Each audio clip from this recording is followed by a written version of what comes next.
Talk radio of, for, and by you, the people. Live nationwide and streaming live at lesliemarshallshow.com. Call in with your thoughts at 888-6-LESLIE.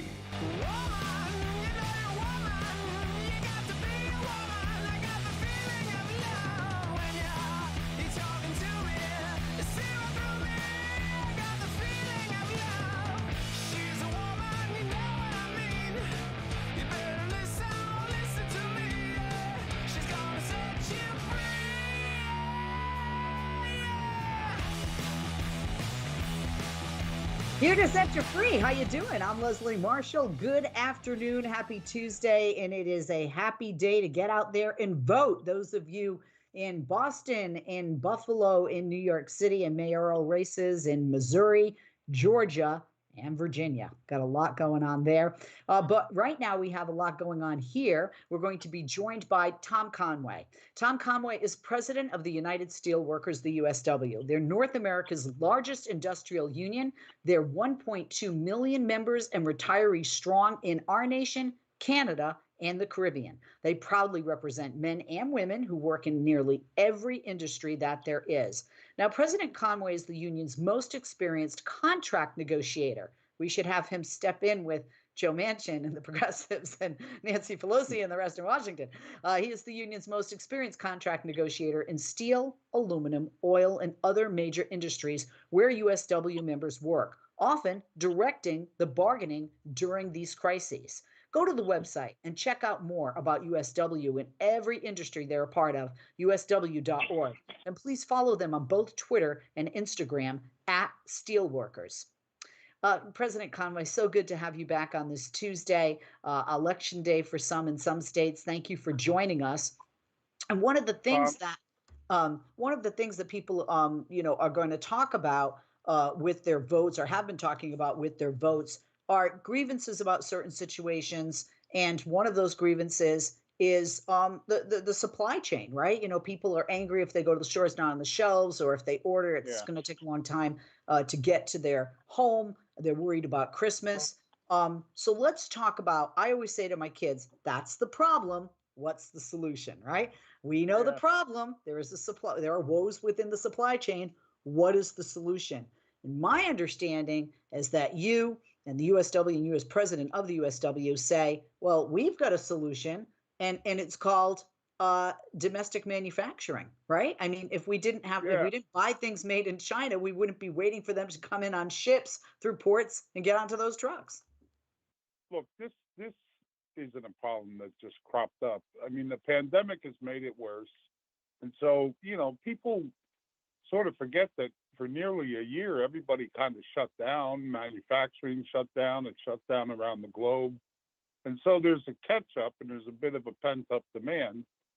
And so it's slowing things down. But when you look underneath that, and that's a temporary situation, those ships will get unloaded. Part of the problem is those ships are loaded with materials and goods that used to be made here. And so now they're all coming from Asia. They're coming from different parts of the world. And the U.S. no longer makes them. And we're wondering, well, where's our semi-conductors? Where's our chips? Where are all the other goods that we're waiting? What will happen in the holidays? And a lot of hand-wringing going on about, how are we going to get ports open and keep them open all night and find enough transportation and trucking to move this material into the country, when really we ought to be having a long-term discussion about why did we let so much of this slip away, and what are we going to do about it? And is this, we're just going to fix a short-term problem and get this stuff loaded in the trucks, or are we really going to take a look at what's on those ships and why aren't we making it here? And why when this pandemic broke out were we so dependent and still to a degree dependent on goods like masks and ventilators, and are we going to leave ourselves, as we go into this, and hopefully this week soon we'll pass these infrastructure bills, both the hard one and the soft one, the one on bridges and roads, and then the one on human needs, and they're both equally essential. But are we going to have the pipe that we need to put clean water systems in the cities like Flint and other cities throughout the country as we go into a housing boom that this calls for? Are we going to have the materials? Are we going to have the tires to transport the trucking and the materials for all the housing starts? Are we going to have the steel for our military and the aluminum for our military and the work that we need for aluminum to re-energize the country and put in an upgraded electrical grid? And all those things are coming in on these ships, and they're jobs that ought to be here. These are good jobs. Manufacturing jobs pay well. They build communities. They help them thrive. And we just have a short-term view of this. And for now a couple of decades, we bought into this idea that as long as we can get it cheap offshore, we don't need it. But I mean, it's work that belongs here. It's work that provides good opportunities for people to make a good living at, and so we fret over our shortages, but really our focus needs to be on making it here and making the stuff we need to run the country here. No, absolutely. You're absolutely right, President Conway. I mean, the pandemic just shined a light on our supply chain issues. This has been long neglected, and like you say, it's not necessarily the supply chain. It's actually what is the problem at the very beginning of the chain, and we the consumers, play a part in this. But also failure of our industrial policy plays a part in this. Would you say that the failure of our industrial policy has left us vulnerable because we have ceded so much of the manufacturing to other nations? Look, we have no industrial policy. That's part of our problem. We have no sense of how we're going to link things up, how industries are going to work with each other. And the countries we deal with around the world, they all have that in one form or another. But we have wide open borders. Whatever you can, I mean, we have no policy about it. You take a factory out of a community and you leave behind just sort of devastation, shuttered businesses, it ripples throughout a whole community, services can't be supplied. But that company and that factory then goes and builds that product overseas and brings it right back into that community and sells it there. And why we allow that to happen without any thought and without anything that says, you're not going to do that to us. You're not just going to move offshore and chase the cheapest labor dollar you can find or the easiest environmental conditions you can find and make your money on that margin and then bring it right back here and sell it to us who lost our jobs in that deal. So that thinking, I think, is beginning to turn. I think there are now economists who are saying, look, this whole question of globalization, it really did harm people. It really did make a difference. Not everybody went to work selling computer information or in the so-called knowledge industry. And when you lose your manufacturing base, you lose a lot. You lose your R&D. You lose your skills. You lose good payrolls in community where people are able to raise their families and a future for young people to go into. I mean, manufacturing is not the sort of dirty kind of hammer and shovel industry that people perceive it to be. It's highly computerized. It's highly technical. There are a lot of skills in there that are essential for moving forward, and people can make a good living, getting those skills and mastering them, and making a product and taking it to a market. if you don't mine something and mill it and put some labor and capital against it and then take it to a market and sell it, that's where you create value. You don't create value with a bunch of algorithms moving money around, and a small handful of people get very rich doing that while the rest of the jobs are leaving the country. So there is a beginning of thought. We see that coming out of this administration. There's a lot of domestic content required in these two bills, the infrastructure bill and the other bill for housing. I mean, they are a good start about recognizing that manufacturing is essential to this country, Right. that it provides great opportunity for people. And so passing those two bills is also essential to this country. We're going to talk more about that. We're going to take a quick break. We'll be back with President Tom Conway, president of the USW. Check out their website, usw.org, and follow them on Twitter and Instagram at Steelworkers. Back right after this. I want to get back to seeing my grandbabies every Sunday and smothering them with big hugs and kisses. I want to get back to football games with my boys. I want to get back to feeling and touching, connecting with the people around me. I want to get back to family dinners and my grandma's mac and cheese.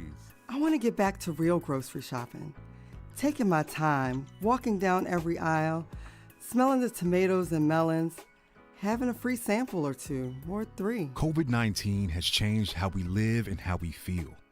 But now, there are vaccines.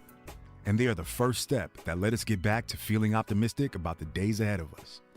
It's okay to have questions. Is it safe? Should I get it? Should I wait? Now, get the facts. Learn more at getvaccineanswers.org so you can make an informed decision when vaccines are available to you.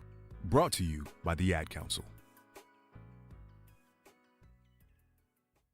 Hey sis, missed you this morning. Kim told me you weren't feeling well, so I'm just doing a self-care check. Oh, thank you, friend. How you doing? Girl, listen, my energy was so low because I didn't eat breakfast when I got up, so I had to miss virtual yoga with y'all. Trust me, I understand. But I'm doing much better now that I've eaten, so I'm back on track. Great. In that case, let's get some steps in tonight. I'll come over and we can walk around the lake. Sounds good. Appreciate you being in my business, too. Now, let me get in yours. Did you check your blood pressure today? I did that and my squats, okay? Okay. High blood pressure is not going to be my friend if I can help it. See you at 6? Let's get it. See you then. Now more than ever, it's important that we protect our hearts and the hearts of those we love. Check in on one another and be a part of a healthy blood pressure movement. Rally your squad to take the online pledge at releasethepressure.org. Brought to you by the Release the Pressure Coalition and the Ad Council. I'm Rick Smith, and this is Labor History in 2. On this day in labor history, the year was 1909. That was the day members of the industrial workers of the world began a free speech fight in Spokane, Washington. Wobblies often intersected seasonal workers through street corner soapboxing. Many towns and cities worked to resist IWW organizing efforts by passing ordinances against such rallies. Wobblies challenged these repressive tactics. They would descend on a town or city in great numbers, forcing mass arrests that overwhelmed local authorities and judicial systems. At Spokane, the organizing campaign began a year earlier. Wobblies mobilized against local employment agencies that charged workers fees for jobs that didn't exist. The campaign was so popular that the IWW was able to establish a union hall, hold meetings and lectures, and establish a newspaper. The Spokane City Council quickly passed an ordinance against street corner rallies. When Wobblies learned that religious groups were exempt from the restrictive ordinance, they announced November 2nd as Free Speech Day in Spokane. They put out the call, wanted men to fill the jails of Spokane. By the end of the month, as many as 500 had been arrested. The War Department even offered up nearby Fort Wright to handle the glut of prisoners. A young Elizabeth Gurley Flynn arrived in Spokane to soapbox. Efforts to arrest her were briefly frustrated after she chained herself to a nearby lamppost. Flynn made good use of her time in jail. She reported on appalling prison conditions and accused the local sheriff of operating a brothel out of the women's prison section. The free speech fight gained nationwide attention and enjoyed wide public support.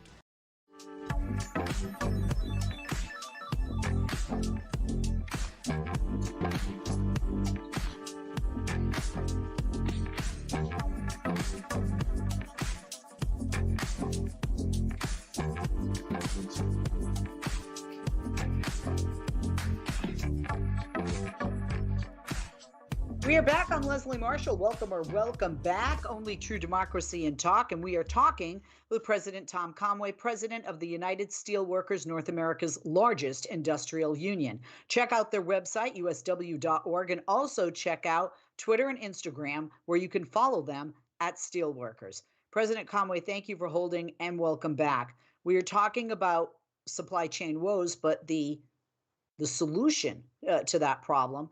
And how did this problem come to pass? You said it's not just COVID, it's not just the pandemic. We've had supply chain, issues, and the issue starts at, we ship jobs overseas and, became, reliant. Look what happened in the pandemic, masks and things like that from China, just terrible. We need to make those here, right?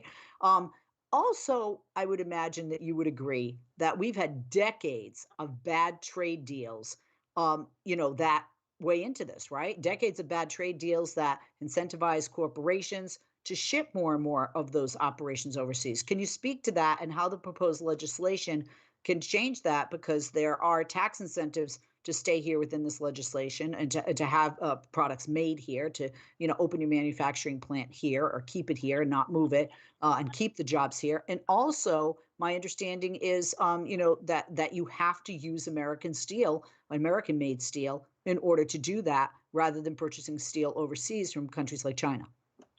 Yeah, look, it to us, it just makes common sense that if taxpayers are going to make this investment in a nation, which, it poorly needs at this stage of the game, that it ought to be American materials and jobs that are used in the spending of those tax dollars. So I think that all is inherent in the infrastructure bill. There's a lot of Buy American requirements in there.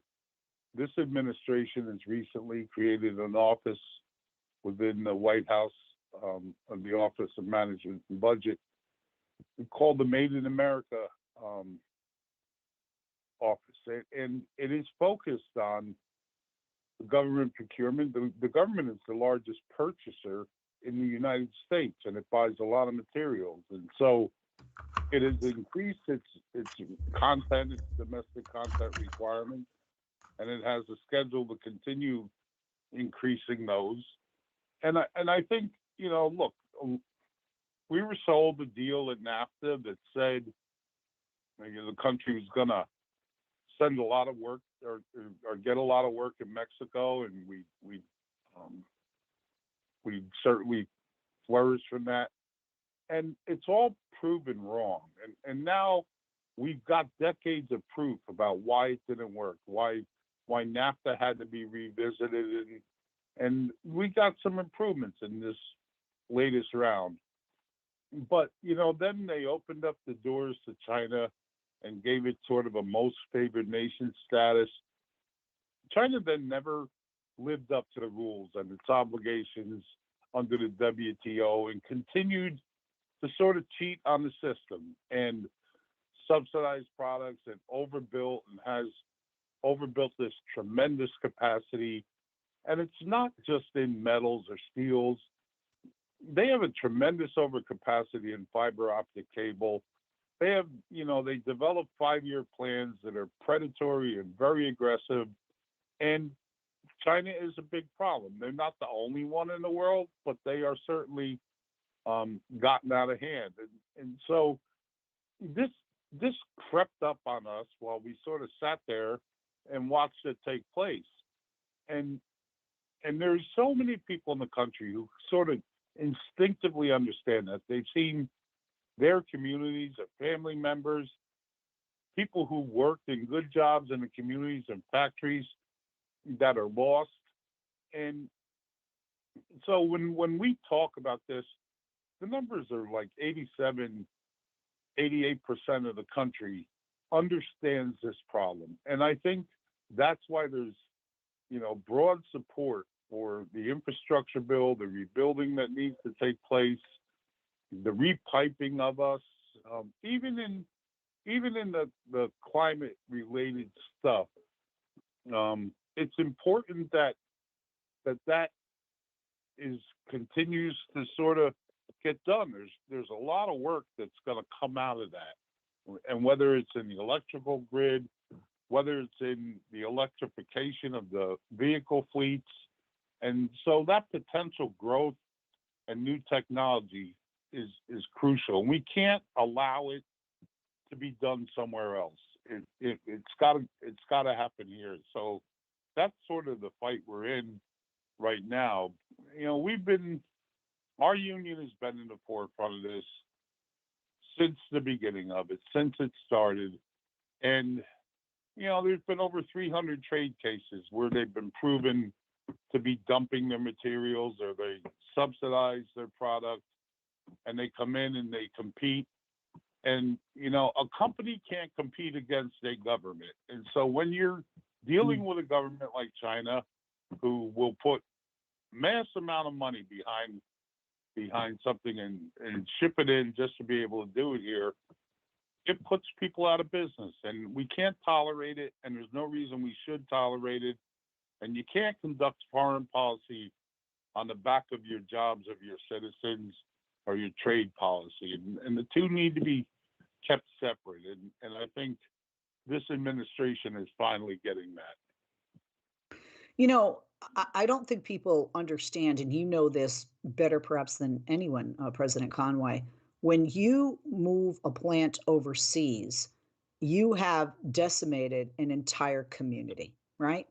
I mean, we just look at what happened with the steel mills, Bethlehem Steel back in the day, Pittsburgh, Cleveland, Buffalo, thriving cities that are thriving again in different ways. But sometimes not a big city, a small area, town or a smaller city within a state.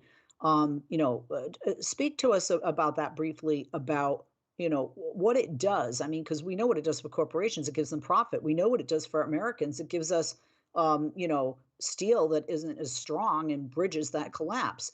But people lose their homes, they lose their jobs, and they're skilled laborers in these specific trades. Where do they go? What do they do? No one ever really recovers from something like that, and communities don't really fully ever recover. And when there is a recovery, and people will say Pittsburgh has sort of turned the corner, and so Pittsburgh, where it used to be a heavy manufacturing town, it now has some higher education, there's some high tech, there's some healthcare here. But those are different people than the folks who lost their jobs. Okay. And so it's almost a different generation. It's a different set of skills. No one was really prepared for it. And it took years and years and years for that to sort of get to the point where you can think of it as their new industry in a town like Pittsburgh. But the fact is, hundreds of thousands of people and families were left with no resources and no sort of way out of this. And that stagnation went on for a long, long time. And decades. Absolutely. Yeah, decades. President Conway, we're going to take a quick break. I apologize for interrupting. We're going to take a quick break. When we come back, we'll talk more about that. And we'll also talk about more solutions, what can be done. USW's President Tom Conway. I'm Leslie Marshall. We'll be back with him. Check out their website, usw.org, and on Twitter and Instagram @Steelworkers.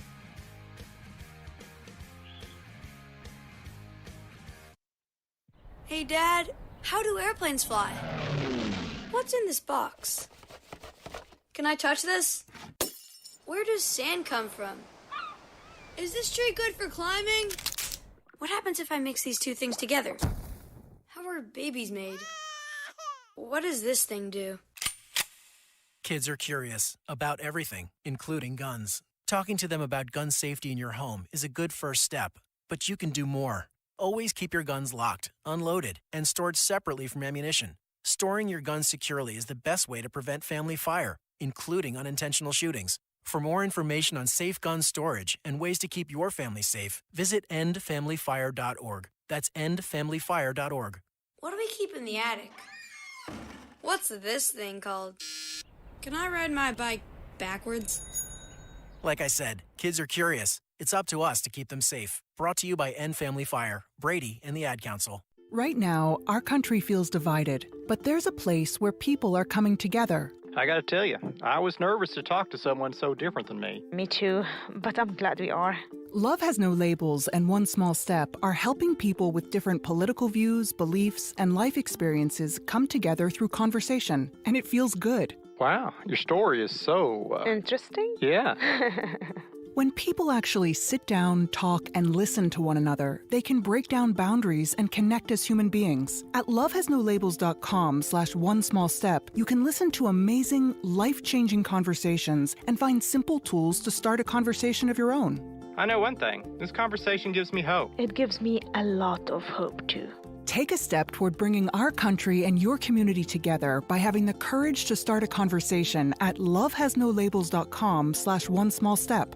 A message from StoryCorps, Love Has No Labels, and the Ad Council. What is so supreme about the Supreme Court?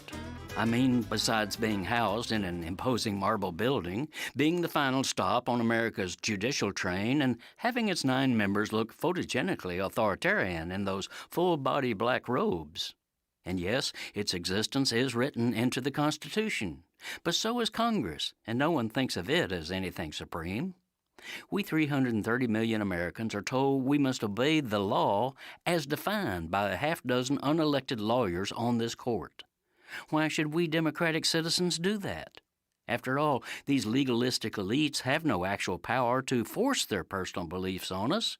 There's no Supreme Court army. In fact, their sole source of power is one that is intangible, extremely fragile, and easily frittered away: public trust.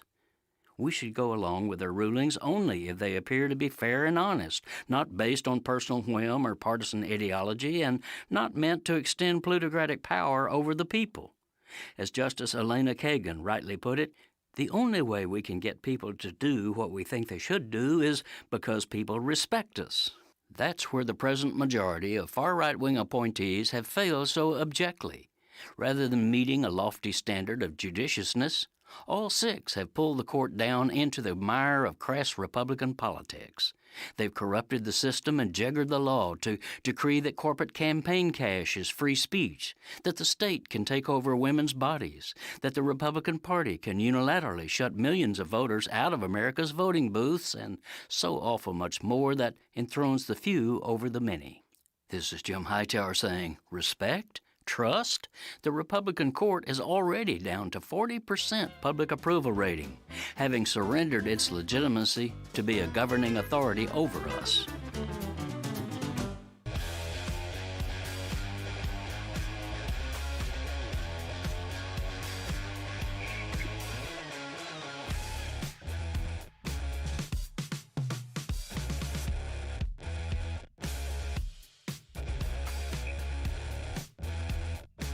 We are back. How you doing? Happy Tuesday. It is election day in many places, and a lot of people are looking at what this administration can put forth with legislation, a lot of legislation that will put a lot of money into various areas that affect individuals. And one area would be job creation, manufacturing, incentivizing corporations to keep jobs here, open manufacturing plants here. And of course, you have to use steel that is from here. And also addressing, which is another job maker, the transition into electric vehicles, which the United States will inevitably be a part of. as a part of this global economy. Tom Conway is president of the United Steelworkers, the USW. They are North America's largest industrial union, 1.2 million members and retiree strong. Check out their website, usw.org, and also on Twitter and Instagram. Follow them there at Steelworkers.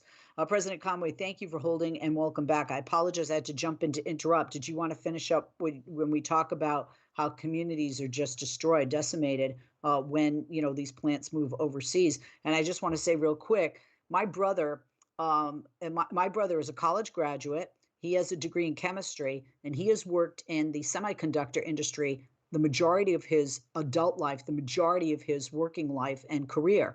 And he is in Rhode Island, and they shipped his job overseas after promising, it wouldn't.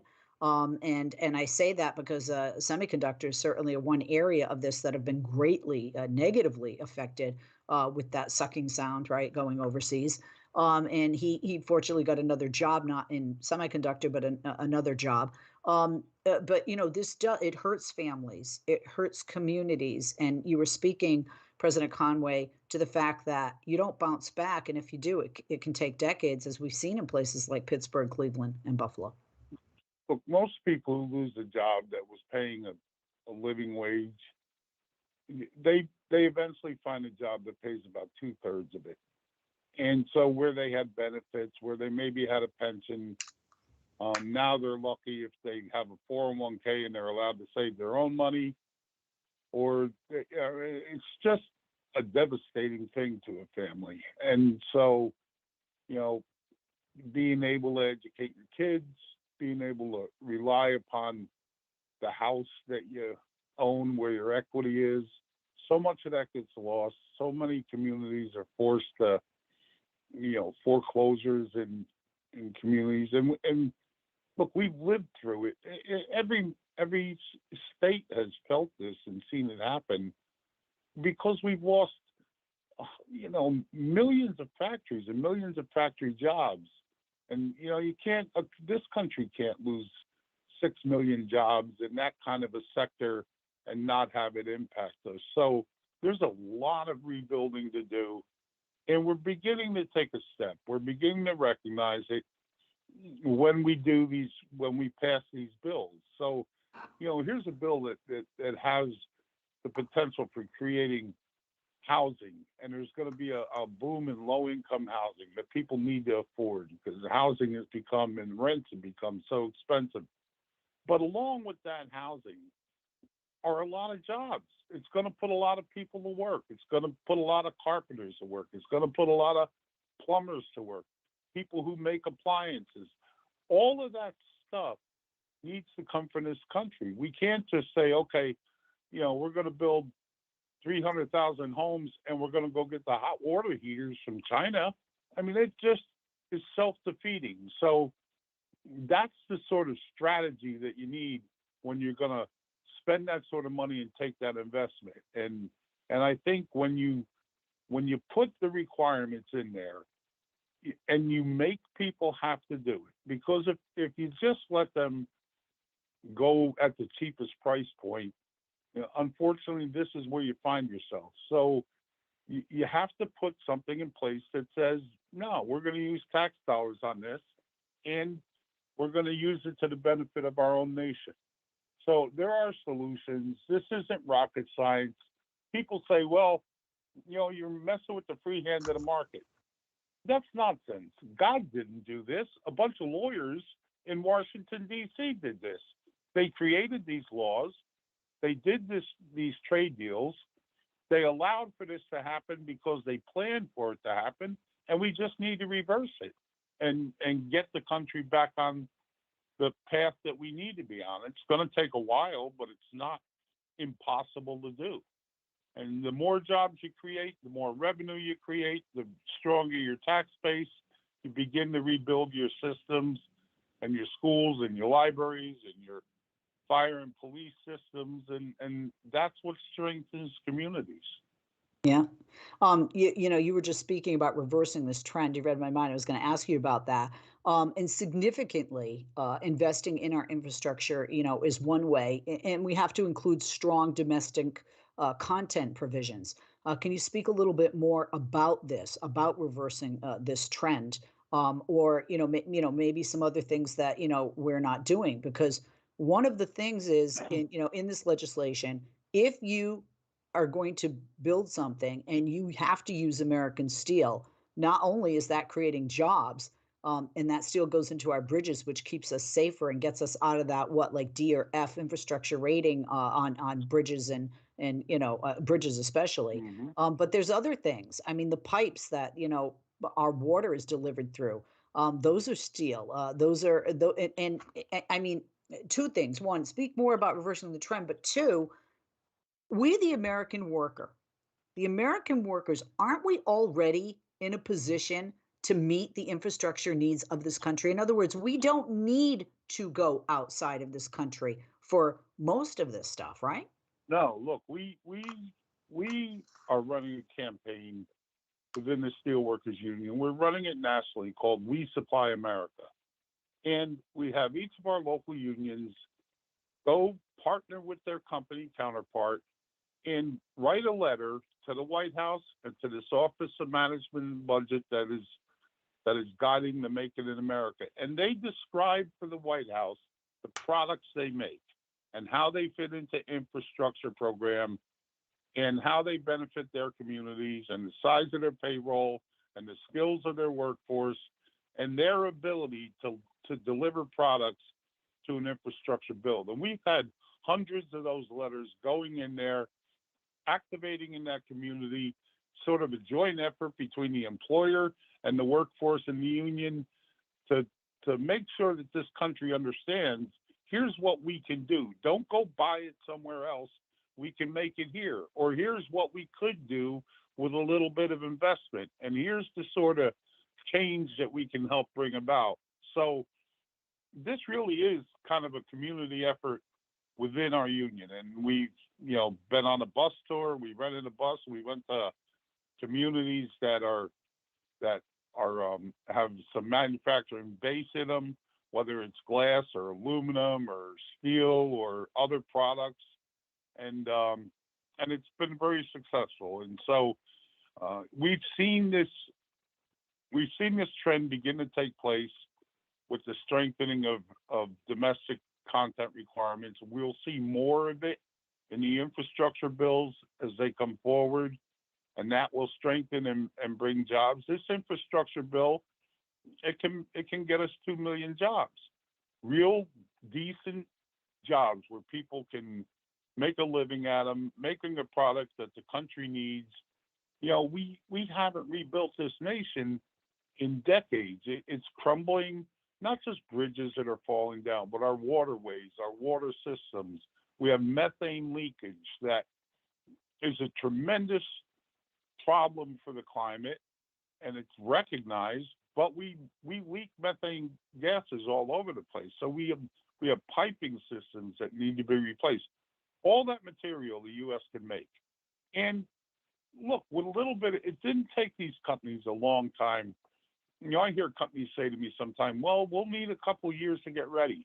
Well, you didn't need a couple years to pack up and unbolt your equipment and move it to Asia. You got that done in about 6 months. So it's not going to take you that long to come back and get reestablished. And so, look, there's opportunities. People are looking for opportunities. People are there's this, what they call this great resignation going on, where people are shifting out of work and want to find other jobs. And this is the way to do it, to provide that jobs and provide a good base of employment for this country going forward.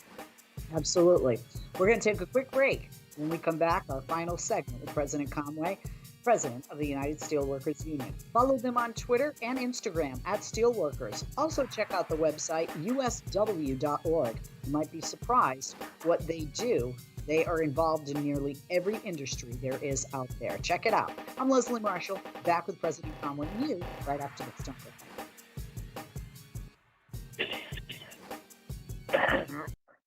What I know about courage, I learned from my adoptive mom.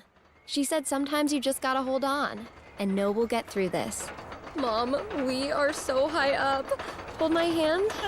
No, you hold my hand. Here we go!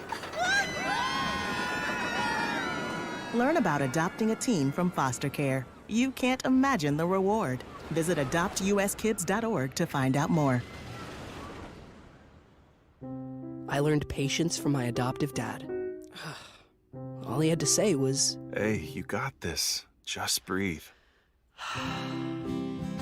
Hey, we're pretty good. Yeah. Might have to start a band. I got it. Learn about adopting a teen from foster care. You can't imagine the reward. Visit adoptuskids.org to find out more. This message is brought to you by Adopt US Kids, the U.S. Department of Health and Human Services, and the Ad Council. COVID-19 has changed how we live and how we feel.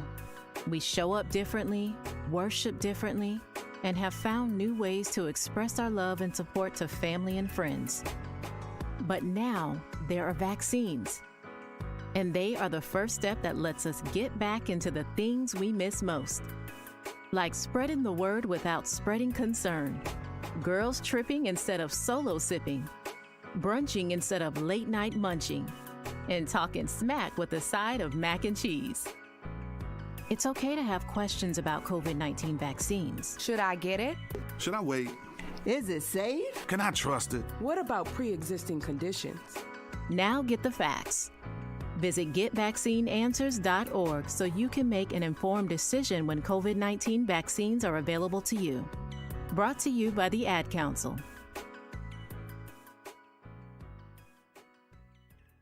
Welcome to Code WAC, your podcast on America's broken healthcare system and how Medicare for All could help. I'm your host, Brenda Gazar. So what in the world are direct contracting entities, and how might they affect the healthcare of American seniors? As a recent article in Health Affairs blog said, this is Orwellian in the way it's titled. If you remember from the previous episode, traditional Medicare is very direct, right? Medicare has a direct relationship with doctors, so that sounds like a direct contracting relationship. But that's not at all what this means. This new name, Direct Contracting Entities, is a program that was begun under the Trump administration overtly to introduce the private industry, venture capital and private equity and for-profit insurance, to introduce them into the 60% of Medicare that they don't have access to today. Industry has said, well, we want a part of that pie. And so they persuaded the Centers for Medicare and Medicaid Innovation to start this. It's still a pilot program where, much as in Medicare Advantage or is in accountable care organizations or in a few other programs, Medicare would no longer pay doctors and hospitals. Instead, they would pay these new for-profit venture capital, private equity, or insurance company or publicly traded companies. All of your money for healthcare would go there, and then they would be in charge of doling out the payments to doctors and hospitals and such. It's a little bit more nuanced than that. There are some variations to this, but in general, direct contracting entities, in direct opposition to the way the name sounds, creates a new level of fiscal intermediaries, a new at-risk group whose interest is in you not getting care, not in you getting care. It's a dreadful concept. Thank you, Dr. Ed Weisbart. Find more Code WAC episodes on progressivevoices.com and on the PV app. You can also subscribe to Code WAC wherever you find your podcasts.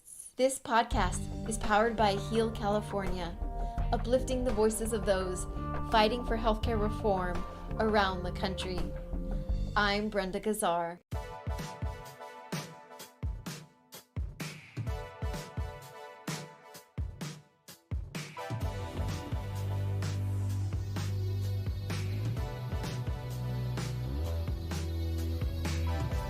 We're back. How you doing? Happy Tuesday and happy Election Day in some places out there throughout our great nation. Tom Conway is president of the United Steelworkers. They're North America's largest industrial union, 1.2 million members and retirees strong here in the U.S. and Canada and the Caribbean.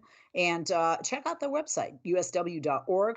Follow them on Twitter and Instagram at Steelworkers. We're talking about solutions to the supply chain woes. One biggie, domestic manufacturing.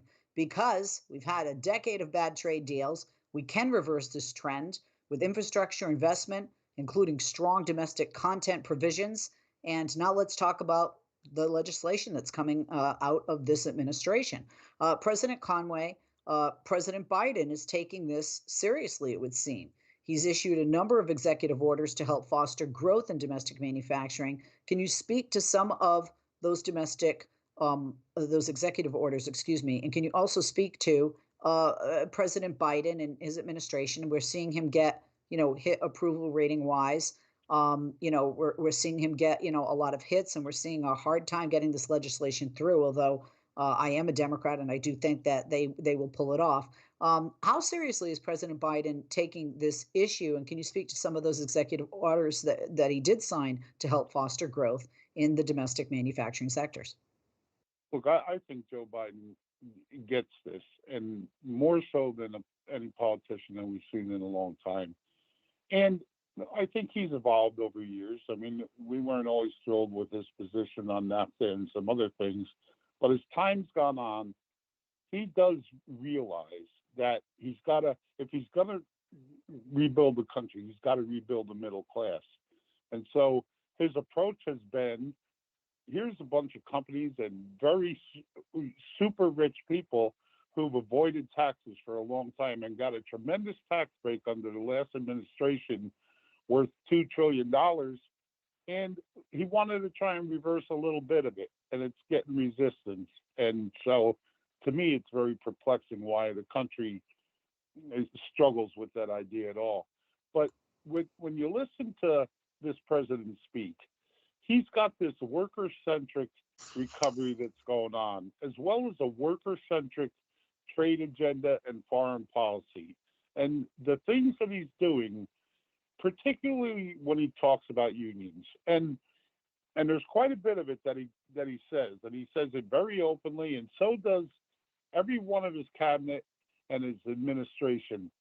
But it's not that Joe Biden is nostalgic about unions or likes unions in any particular way, or even feels obligated to unions for any help they may have given him during his election.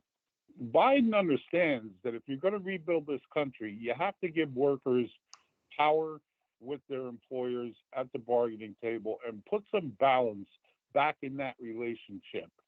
And that's how you're going to get people a better paycheck, be able to get a raise, be able to hang on to some health care that's affordable. And so he believes that the power of collective bargaining works in this country. And he understands too that in order to give that the opportunity to work, you've got to provide work for those companies to do. And a way to do it is through these infrastructure plans for the government to invest in its own nation, build up its own companies, have workforces that can sit down and fairly and honestly talk through that with their employers and get good contracts and get the country back in a place that makes sense and people have growth opportunities and a horizon out ahead of them where companies can feel comfortable to invest because they know that the government is going to be spending to promote that in the years to come. So I think it's the smartest approach we've seen in a long, long time, where it's actually thought out and carried out and implemented by every one of the departments and agencies that we deal with. And I honestly got to tell you, that rings true when we're talking to the Department of Energy, Department of Commerce, the United States Trade Reps Office, the National Security Council, anybody that we're dealing with, they know what they're supposed to be doing in that regard. It's actually pretty refreshing. What's also refreshing, some people would say, is rather than just taking information and not really delving into it and doing an investigation or some kind of a review. That's exactly what President Biden and this administration did. They did a critical supply chain review, and that resulted in a number of recommendations. Are you familiar with the recommendations that were made, President Conway? And how does that weigh into the American worker, especially those USW American workers in manufacturing? Yeah. Look, the recommendations were pretty well straightforward. There's nothing shocking that comes out of that. They said, we're going to prioritize our own materials. We're going to have a supply chain that has its own response team, and that we're going to be able to respond not just to COVID, but the other supplies that America is going to need. work with companies to rebuild semiconductors and the chips so that we don't find ourselves with this ripple where the auto industry and every other major industry is shut down. The Department of Defense has a big need for rare earths, and we're going to invest in the mining of those elements and the processing outside of China, who has sort of a stranglehold on those things. And they're working to address critical cyber vulnerabilities, and you improve the nation's cybersecurity. You do that through investing in fiber optics, in good broadband. There's a lot of broadband money in here, which will sort of energize the country and put a lot of communities who don't have that on the board. So the recommendations that came out of just that one undertaking were significant, and so the country needs a lot of things, both in the electrical vehicles and in the ability to mine and bring the materials forward. We're going to need a lot of copper. We're going to need a lot of lithium. We're going to need a lot of nickel. We're going to need a lot of things. And if you don't have your own internal supply chain and you're reliant on other nations to supply those really important and kind of fragile industries and help them get started. So I think that's exactly what he's talking about. The Defense Production Act, enhancing that. The Department of Health and Human Services for critical medicines, so that we're not relying on other countries to produce our medicines for us. Very true. I mean, it goes on, and they made a lot of serious recommendations, and now they're carrying them out. One of the executive orders that the president issued, and you and I touched upon earlier in this hour, President Conway, was wherever possible, the government would be spending taxpayer money on American-made products. I have a question. You said President Biden gets it. Clearly, this is a no-brainer. This helps job creation. It helps stimulate the economy.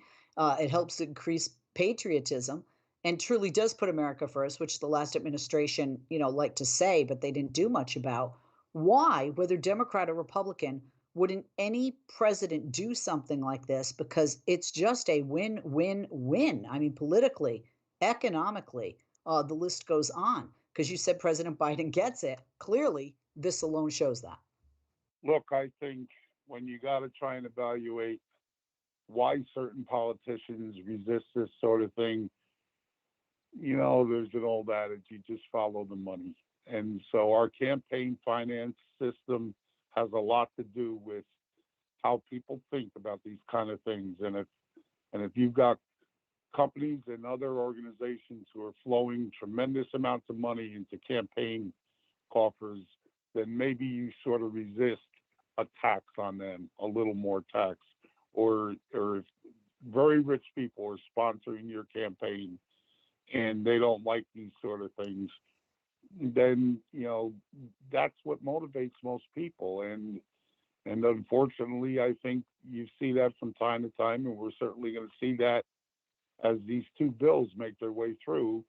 There'll be a lot of resistance on the Republican side. I think we'll get some votes there, but on the hard infrastructure bill. But on the other one, I don't think you're going to see that. You're not going to get support out of that party, and it's unfortunate because these are things that the country needs to move forward. And how they resist it is beyond me. So, hopefully voters would wise up and begin to think about, well, why would you vote against pre-K child care, education for pre-K kids? What would motivate you to not spend some money on that? And it's look, people ought to stand and have to answer that question at election time. Absolutely. President Conway, thank you so much for joining us today. I know you're very busy, and I really am honored and flattered you took the time out of your schedule to be on the Leslie Marshall Show. President Tom Conway, president of the United Steelworkers, North America's largest industrial union, 1.2 million members and retirees strong here, Canada, and the Caribbean. Follow them on Twitter and Instagram at Steelworkers. Check out the website, usw.org. I'm Leslie Marshall. Always more to come on the only true democracy in talk.